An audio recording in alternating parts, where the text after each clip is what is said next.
بڑی علامتیں جو کہ بالکل خرق عادت کے انداز میں ہوگی، جن کا معاملہ جو ہے وہ آپ کے ناپ تول میں نہیں آ سکتا، آپ کی کیمسٹری فزکس اس کا جو ہے وہ نہیں کر سکتی، ادراک ہوگا یہ قیامت کی۔ ان میں نمبر ایک کیا ہے؟ ایک بہت بڑا دھواں آئے گا، پوری دنیا کو لپیٹے گا۔ نمبر دو، دجال کا ظہور ہوگا، جو اپنی خدائی کا دعویٰ لے کر آئے گا اور بنوائے گا۔ اس کے ہاتھ میں ہو جائیں گے، قبضے میں ہو جائیں گے سارے ذرائع پیداوار کے۔ اس کی طرف بھی پہلا قدم اٹھ چکا ہو، ٹرپس کے نام سے معاہدہ ہو چکا ہے۔ کوئی ملک اپنا بیج پیدا نہیں کر سکتا، یہ بیج ہم نے ڈیولپ کیے ہیں۔ ان کے ڈیولپمنٹ سے پہلے تم ایک ایکڑ سے کتنی گندم لیتے تھے، آج کتنی لے رہے ہو؟ کس بنا پر؟ جینیٹکس کا جو کام ہم نے کیا ہے اس کی بنا پر ہو رہا۔ ہاں تو ہمارا حق ہے، اس کی رائلٹی ہمارے پاس آنی چاہیے۔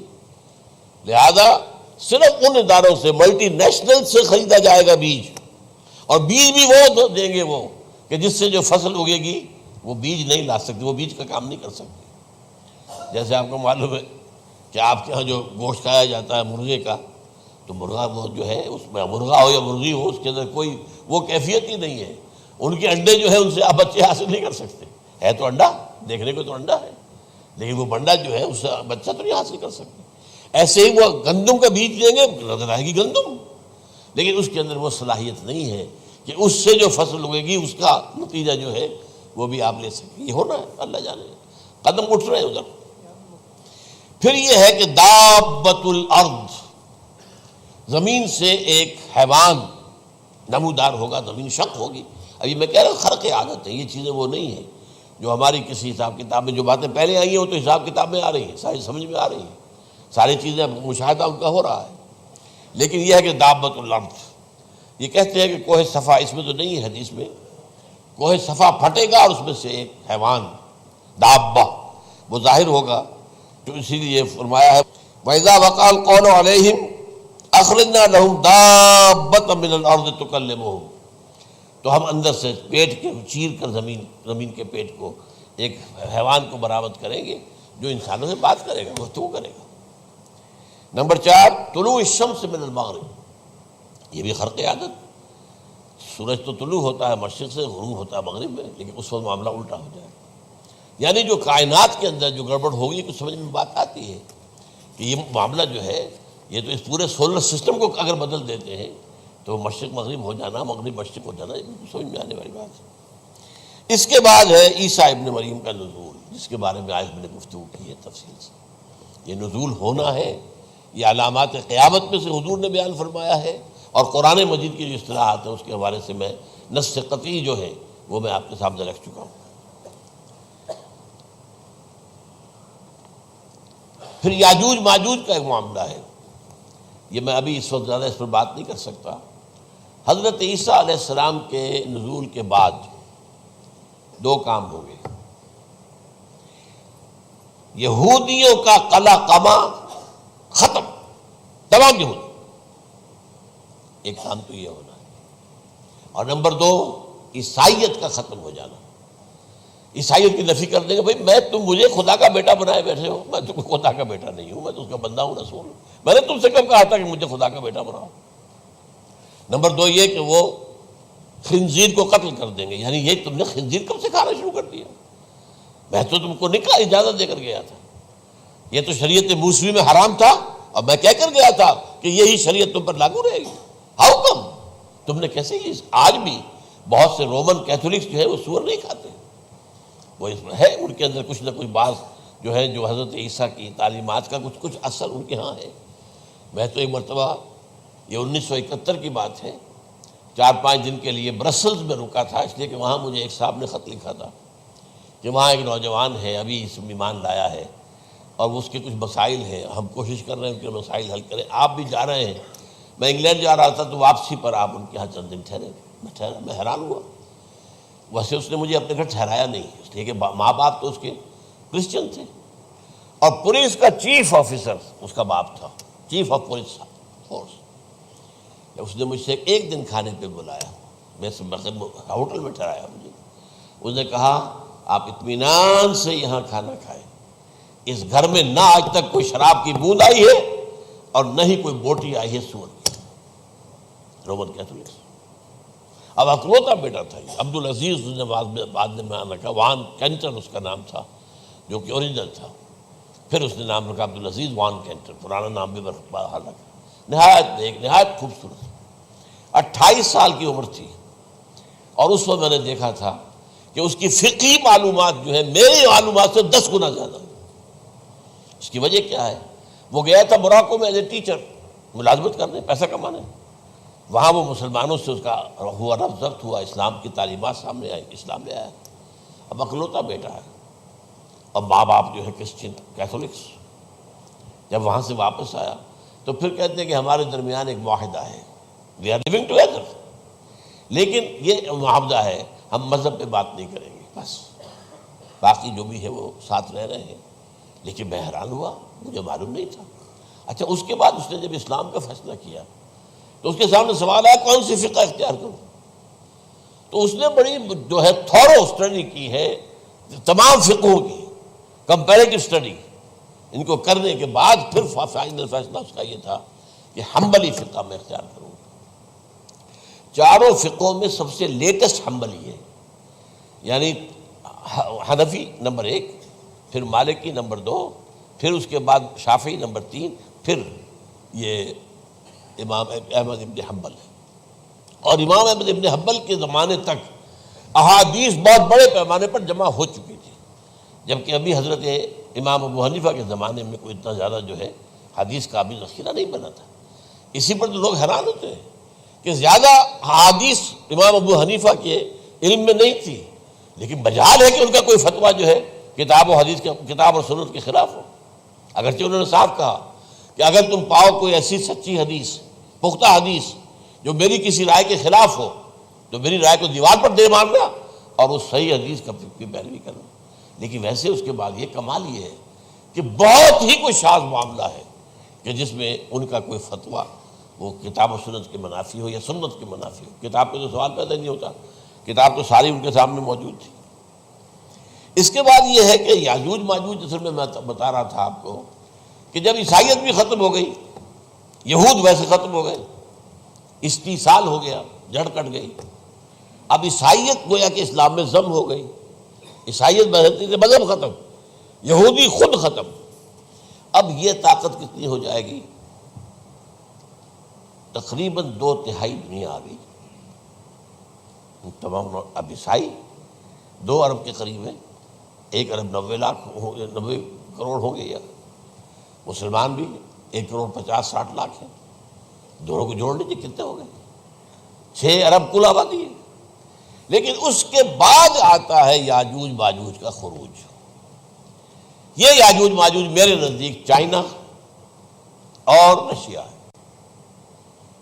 ان کی مجموعی طاقت اتنی ہوگی، اور یہ اس طرح آئیں گے ہر اونچائی پر سے اترتے ہوئے، پھسلتے ہوئے۔ جیسے 1962 میں جب وار ہوئی تھی بٹوین چائنا اینڈ انڈیا 1962 میں، تو وہ اس وقت کا نقشہ جو آج بھی اخبارات میں پڑھتا تھا تو یاد، waves after waves of Chinese soldiers were coming down the slopes of Himalayas۔ یہ تو وہ ہے نا جن کی تعداد کا کوئی حساب نہیں ہے۔ اور رشیا اور یہ مل کر جو ہے، میرا اندازہ یہ ہے کہ جب پہلے ملحمۃ العظمیٰ ہوگی وہ عیسائیوں اور مسلمانوں کے درمیان، اس وقت یہ دونوں پاورز نیوٹرل رہیں گی، لیکن غالباً یہ بات طے کر لیں گی کہ ویپنز آف ورلڈ جو ہے ماس ڈسٹرکشن، یہ استعمال مت کرنا۔ اگر یہ ویپنز آف ماس ڈسٹرکشن استعمال کرو گے تو ہم میدان میں آ جائیں گے۔ اس میں وہ جنگ جب ہو چکے گی، پھر حضرت عیسیٰ کو فتح حاصل ہو جائے گی، اور پھر یہ کہ یہودیت ختم ہو جائے گی، عیسائیت بطور مذہب ختم ہو کر اسلام میں ضم ہو جائے گا، پھر وہ 40 برس کا عہد حکومت ہے حضرت عیسیٰ علیہ السلام۔ لیکن جب یہ فتح ہو جائے گی ان پر، اب یاجوج ماجوج آئیں گے، اور اتنی تعداد میں آئیں گے کہ بحیرہ طبریہ جو ہے اس کا سارا پانی پی جائیں گے۔ یہ تو اگر آپ کو کبھی اندازہ ہو یا کوئی آپ جانیں ان لوگوں کو جو ان چینیوں سے واقف ہیں، وہ کہتے ہیں زمین پر ہلتی ہوئی کوئی چیزوں سے وہ چھوڑی چھوڑ کے کھا جائیں گے۔ جہاں وہ جاتے ہیں ایز اے لیبرر، وہاں کے جو سارے کتے ہیں ختم، ساری بلیاں ختم، ہر شے، وہ جو سانپ کھاتے ہیں، ہر چیز کھاتے ہیں۔ اور یہ تمام ایسٹرن کنٹریز کے اندر ہوتا ہے، بڑی ڈیلیشس ڈشز ہیں یہ، سانپ وغیرہ وغیرہ۔ اور یہ جس طرح کھا جائے، پانی پی جائے، ایک قطرہ نہیں رہے گا اس پر، تو پھر جو ہے اللہ تعالیٰ اس وقت جو ہے اس میں ایک ایسی بیماری پیدا کرے گا، یہ سب مر جائے، یہ معجزے سے ہوگا۔ یعنی ان کے اوپر فتح جو ہے وہ عام لڑائی کے ذریعے سے نہیں ہوگی، بلکہ اس کے اوپر فتح جو ہوگی وہ اللہ تعالیٰ سے ہوگی، ایک بیماری پیدا ہوگی، سب مر جائے گا۔ اور اس کے بعد اللہ تعالیٰ ایسے پرندے بھیجے گا بڑی لمبی لمبی گردنوں والے، وہ ان سب کو کھا جائیں گے، جیسے ہمارے ہاں گدھ ہوتے ہیں، وہ ان کو صاف کر دیں گے۔ ورنہ تو یہ ہے کہ پوری دنیا کے اندر جو بدبو اور جو پیدا ہوتا معاملہ اس سے، تو اس نوع انسانی کی بقا ممکن نہیں تھی۔ ان کے خاتمے کے بعد پھر یہ ہوگا کہ حکومت اسلامی جو ہے پوری دنیا میں حضرت مسیح علیہ السلام کی ہوگی۔ 45 برس وہ رہیں گے، اسی میں وہ کہلن بھی آ جائے گا، وہ فی المہد و کہلن جو میں نے شروع میں بیان کیا تھا، اسی میں پھر یہ ہے کہ وہ شادی بھی کریں گے، ان کی اولاد بھی ہوگی، اور پھر ان کا انتقال ہوگا تو حضرت حضور صلی اللہ علیہ وسلم کے حجرے میں، وہیں پر جہاں حضور اور ابو بکر اور عمر رضی اللہ تعالیٰ عنہم دفن، وہیں پہ ان کو دفن کیا جائے گا۔ اور قیامت کے دن حضور فرماتے ہیں کہ میں اور یہ تینوں ساتھ نکلیں گے۔ تو یہ ہے واقعات و واقعات۔ بہرحال اس میں یہ ہے کہ یہ نوٹ کر لیجئے کہ جہاں تک ہمارے ہاں آج کل کا معاملہ ہے، میرے نزدیک میں یہ کہنے پر مجبور ہوں، جو رفع و نزول مسیح کو نہیں مانتا وہ کم سے کم منکر حدیث ضرور ہے۔ میں اس سے کم کا فتویٰ نہیں دے سکتا۔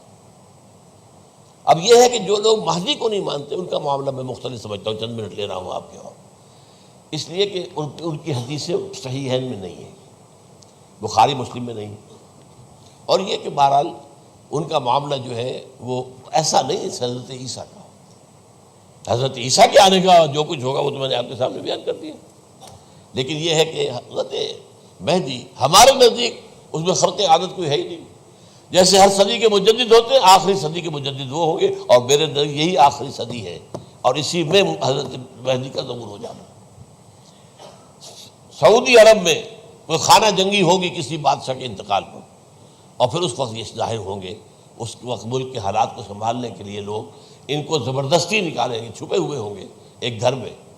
یہ حضرت ام سلمہ رضی اللہ تعالی عنہ کی روایت ہے کہ ایک بادشاہ کے انتقال پر یہ خانہ جنگی ہو جائے گی، اور ایک شخص مدینے سے بھاگ کر مکے میں چھپ جائے گا۔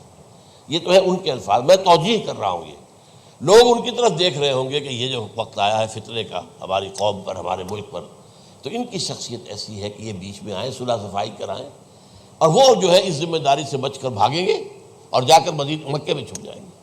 پھر لوگ انہیں تلاش کر کے نکالیں گے اور زبردستی ان کے ہاتھ پر بیعت کریں گے، ورنہ وہ اتنے بڑے منصب کو۔ اور پھر یہ بھی ہے، ایک حدیث میں آتا ہے یصلحو فی لیلۃ واحدہ، ایک رات میں ان کی مکمل اصلاح کر دیں گے۔ یعنی اگر کوئی تھوڑا بہت نقص اور عیب کوئی ہوا بھی، کوئی کمی کوتاہی ہوئی بھی، تو اللہ تعالیٰ ایک رات میں اصلاح کروا دیں گے۔ لیکن ہمارے نزدیک اس کے اندر کوئی خرق عادت ہے ہی نہیں۔ البتہ جو کہتے ہیں اہل تشیع، وہ خرق عادت ہے کہ ان کے 12ویں امام جو ہے وہ بچپن ہی کے اندر اس خوف سے کہ جو بنو عباس بادشاہ ہیں وہ ان کو قتل کر دیں گے، تو وہ ایک غار میں چھپا دیے گئے۔ اب وہ 1200 برس سے اس غار کے اندر چھپے ہوئے، اور اس کے بعد وہ ظاہر ہوں گے، وہ امام مہدی ہوں گے۔ اس میں خرق عادت ہے، لیکن میں یہ کہتا ہوں کہ محض خرق عادت کی بنیاد پر ہم اس کی نفی نہیں کریں گے۔ کیوں؟ کیا ہم یہ نہیں مانتے کہ اصحاب کہف 300 برس تک سوئے رہے؟ یہ کیا عام بات ہے؟ حضرت عزیر علیہ السلام اللہ نے انہیں موت دی، موت، اور 100 برس کے بعد زندہ کر کے اٹھا لیا۔ تو خرق عادت حضرت عیسیٰ کو ہم اتنا بڑا خرق عادت مانتے ہیں کہ اٹھا کر آسمان پر، تیسرے آسمان کے اوپر ہیں، موجود ہیں، اب بھی ہیں۔ شب معراج میں تیسرے آسمان پر حضور کی ملاقات ان سے ہوئی۔ تو یہ خرق عادت کی بنیاد پر نفی نہیں ہم کرتے، ہو سکتا ہے، لیکن یہ کہ اس کے لیے ہمارے پاس کوئی دلیل نہیں، کوئی احادیث نہیں، کچھ نہیں، اس لیے ہم اس کو نہیں مانتے۔ البتہ خود وجود جو ہے حضرت مہدی کا وہ کوئی عجیب بات نہیں ہے، وہ تو جیسے پہلے بھی آئے ہیں ہمارے مجددین، ایسے مجدد ہوں گے اور دین کو تازہ کر دیں گے۔ ایک صحیح اسلامی ریاست جو ہے وہ عرب میں قائم ہو جائے گی دوبارہ۔ حضور نے فرمایا وہ عدل اور انصاف سے عرب کو اسی طرح بھر دے گا جیسے کہ وہ اس سے پہلے ظلم اور جور اور زیادتیوں کے سے بھری ہوئی ہوگی۔ تو یہ کام ہوگا، یہ تو مجدد کا کام ہوتا ہی ہے اس حوالے سے۔ لیکن بہرحال میں نے پھر بھی کہا کہ اگر احادیث کی کمزوری کی وجہ سے کہ صحیح عین میں نہیں ہے، اگر کوئی شخص انکار کرے تو مجھے کوئی اعتراض نہیں ہے، ٹھیک ہے، لیکن جو حضرت عیسیٰ کے نفع سماوی اور حضرت عیسیٰ کے نزول کا انکار کرتا ہے وہ کم سے کم، میں انہیں اور آگے کوئی فتویٰ نہیں دیتا کہ وہ کافر ہو گئے یا یہ ہو گیا یا وہ ہو گیا، لیکن منکر حدیث کے لائن میں تو وہ لازماً کھڑے ہو گئے۔